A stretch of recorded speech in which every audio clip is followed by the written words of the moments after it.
So, last time I went live, it cut me off because it does that. Just whenever it feels like it, really. Um, I guess it's whenever there's a blink in the Wi-Fi. Anyways, I thought I wanted to honor some feelings and mental health issues, mainly one. First, I want to tell the story about the noodles. I know it cut me off when I was talking about us going to a little gas station, and I got a bag of chips and he got a beef jerky. We both picked out like microwave noodles. And the noodles were like $3.50 each, but there was no other food anywhere nearby. So we got our noodles and our chips and our beef jerky, and we went back to the hotel room, and there's a microwave in the hotel room. So I thought it was a fun memory. A memory with irony and juxtaposition that we had, or he had like purchased us tickets and, got the hotel room, and we traveled and everything to go to this concert, probably spent $100 at the bar, and then turned around and ate like literal ramen noodles at the hotel room afterwards. He was a little concerned about funding, and we didn't know how much money we'd have the day of the show, and it turns out it was the day of the show was 4 days before payday, so not the day to be going on vacation. But it was okay. Like, we had enough money to go. He put back money to go, but did not get any restaurant food. Instead, I got gas station ramen noodles and a fun memory of eating gas station ramen noodles on my romantic, lovers getaway weekend. Anyways, I want to honor an anxiety attack I had. I struggled really hard with the drive in Dallas on the evening of the 5th, I think it was. Maybe it was the 4th. I can't remember what day. I guess the 4th was the show. And when we left the show, my body couldn't take the Dallas traffic anymore. And my sympathetic nervous system kicked up, and I went into fight or flight mode, and I didn't come out of it for days. I'm not sure if I'm out of it now, and it's been 3 days. The second day was the day that we drove home, and I think that was May 5th. And that day, we almost got in so many wrecks.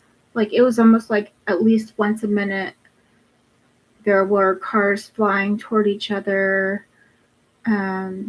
Gable was driving in the left lane. He was cruising slowly in the left lane, which is illegal in Oklahoma. But he was doing it in Oklahoma and Texas, and it drives me insane because you're supposed to pass in the left lane. So when he's cruising slow, which I don't mind cruising slow, he's cruising slow in the left lane, people have to pass in the right lane. And that's scary. I don't want them passing on my side. They're not supposed to pass on the passenger side. They're supposed to pass on the left side. I don't know how they do things in California, but in Oklahoma, we cruise in the right lane and pass on the left lane unless there's so much traffic that it's just clogged up. But that was not the case here. And often there was 3 or 4 lane highways that he would get all the way into the left lane and cruise at the speed limit, which everyone else is going 10 or 20 over. And I'm like, can you please get in the right lane? Can you please get in the middle lane? And then there was an issue with him driving in the truck's blind spot. I don't know how this man's never been in a wreck, just to be honest with you. He says, I'm a professional driver and I've never been in a wreck. And both of those things are true. But oh my God, I don't know how. I don't know how. Because he gets up in a truck's blind spot and just cruises. And it's right by my head. For some reason, the highways in Dallas have really thin lanes, where the highways in Oklahoma have fat lanes because they're made for fat trucks. But you got international shipping going through I-35 in Dallas and Norman. So why do we have these little tiny lanes in Dallas when you're gonna have big giant trucks going through there all the time? That's what it's made for. But he just get right up in that truck's blind spot and cruise, and I'm like, look, either get in the left lane and pass or stay behind the stupid truck. But what you don't need to do is get up in the truck's blind spot, because that truck driver cannot see you. And his car he picked out, it's called gunmetal gray. Basically, they should call it matches the color of the road gray, so the truck driver really can't see you. I don't know, maybe he's never talked to truck drivers or whatever like that, but they have big fucking blind spots. I need to honor the fact that on that trip home, my anxiety levels got up to, I wrote down in my journal 8 or 9, but it might have been a 10. I wasn't hyperventilating, and I didn't ask to go to the hospital. Usually at a 10, I think I'm having a heart attack, and I'm not. But I did get tachycardia, the painful tachycardia. I got the chest pain, and I kept that for about a day and a half. And I didn't have any anxiety meds in reserve. I didn't have any extra Xanax in reserve. So it was kind of like I just had to take my regular meds and some clonidine and breathe. I looked at videos of birds. I tried to concentrate on doing things that would help calm my anxiety, and it did. But I'm still on edge. It really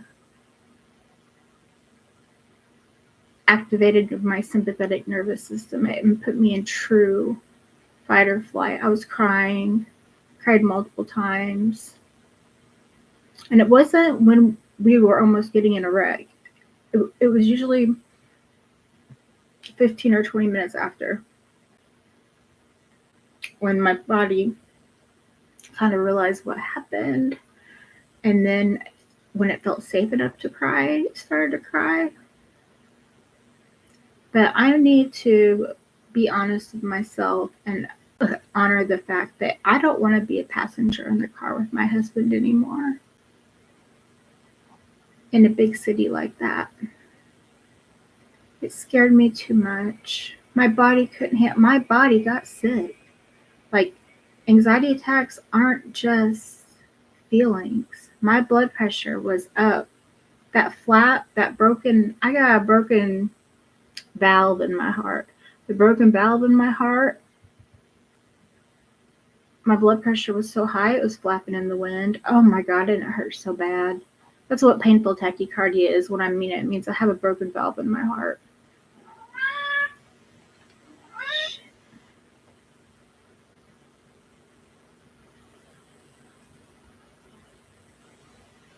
I finally got a couple of minutes alone in the office here at 4:30 in the morning on May 7th. But I wanted to be honest with myself about that experience. It's not the first time I've had a really horrible experience in the car with my husband. But we could go to a vacation or show and go somewhere with public transportation. Like, I think we used a public transport in Chicago and it was wonderful. I know I've used it all over freaking Denver. We can afford Ubers. That I really don't want to ride in an Uber either, but we can vacation without using an automobile. And I think that's what I want to do next time because my blood pressure was up, my head was pounding, everything annoyed me. Like, I had to focus so hard on not being a cranky bitch when I got home to my daughter.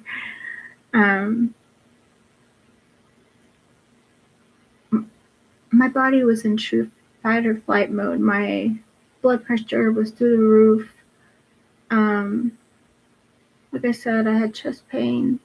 I was crying, so I really had to do masking, like put on a happy face to greet her, and she spent the night by herself for the first time in a really long time.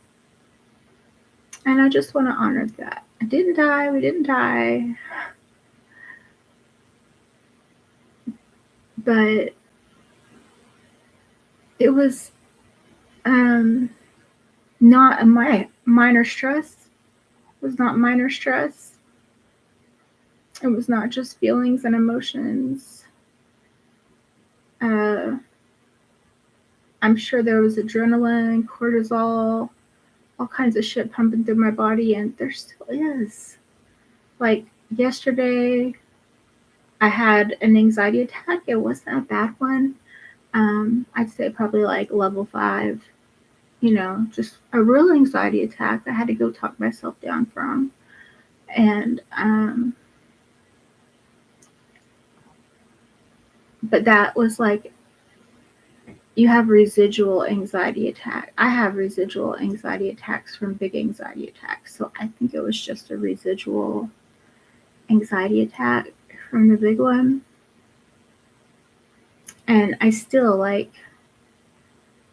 it's May 7th and I'm still having anxiety. I get to see my psych today and I think I'm going to try to go up on my anxiety meds. So those will be fun to come off of when the day comes. But I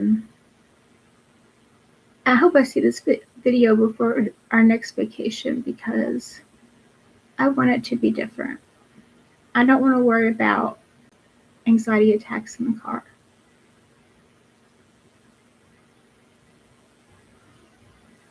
Can we fly into Galveston?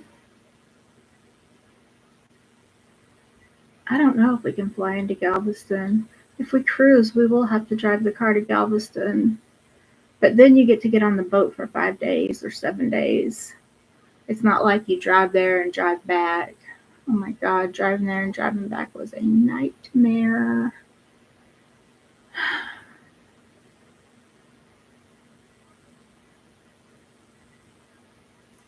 I wanted to honor that. It's real. It's something that I experienced. It made me sick. That is a sickness. It activated it. That was a real mental health trigger. Not using the word like in a derogatory way, like that was a true trigger. And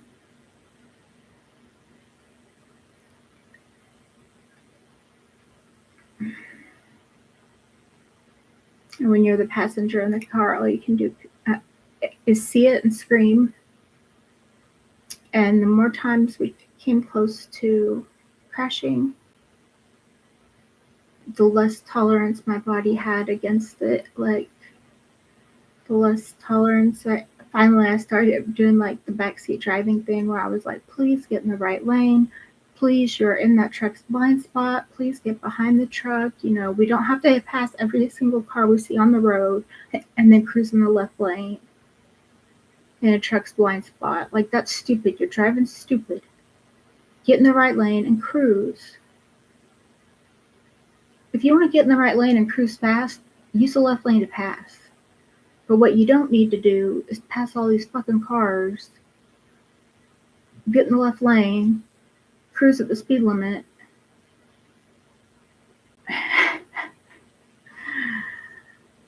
he can get ticketed for that in the state of Oklahoma. I know it's not illegal in some states, but it is in Oklahoma because it's fucking rude.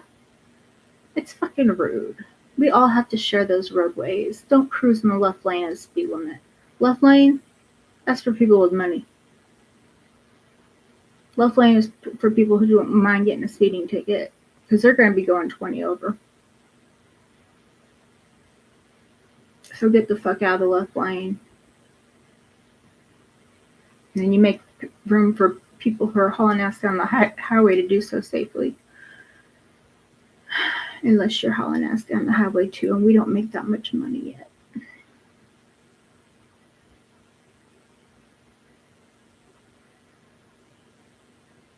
But all in all, I'm glad that I took it in stride. And I'm glad that I tried everything I could to make a great memory with my husband. And I think he had a really good time. I need to honor the fact that I didn't really care for the bands. Like, next time I want to do a 90s band. And he asked me what 90s band, and I suggested the Toadies because they play in OKC sometimes. And he said, "Who's the Toadies?" Oh no. But people also play at the zoo. I mean, I don't mind driving with them to Oklahoma City. That's not what I mean. I mean driving in big cities. Like, it was horrifying.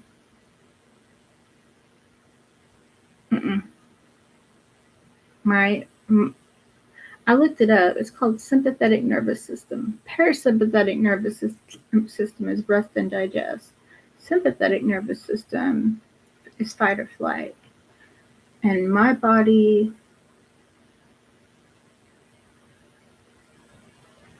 thought that it was in severe danger, and frankly it was. You know, we were cruising at high speeds. Everybody was. It was a freeway, the international. It might be international. It was at least interstate. It is international. I-35 goes down into Mexico. So yes, we were on an international highway. Cruising in the left lane at the speed limit. What the fuck?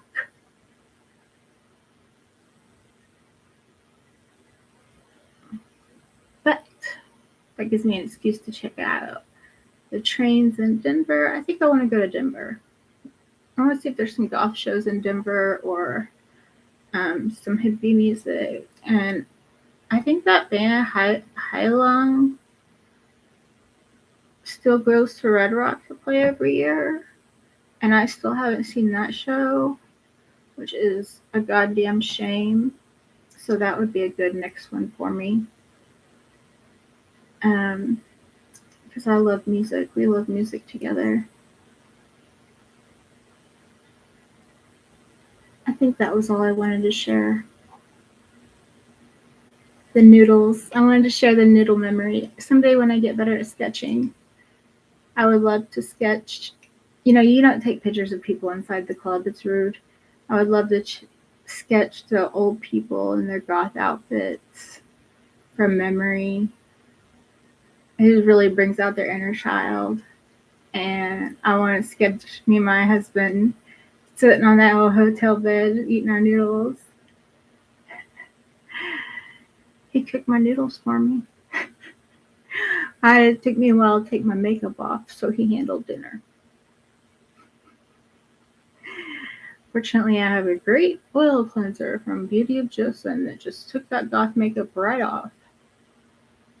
I'm so in love with that brand, but that is a story for another day.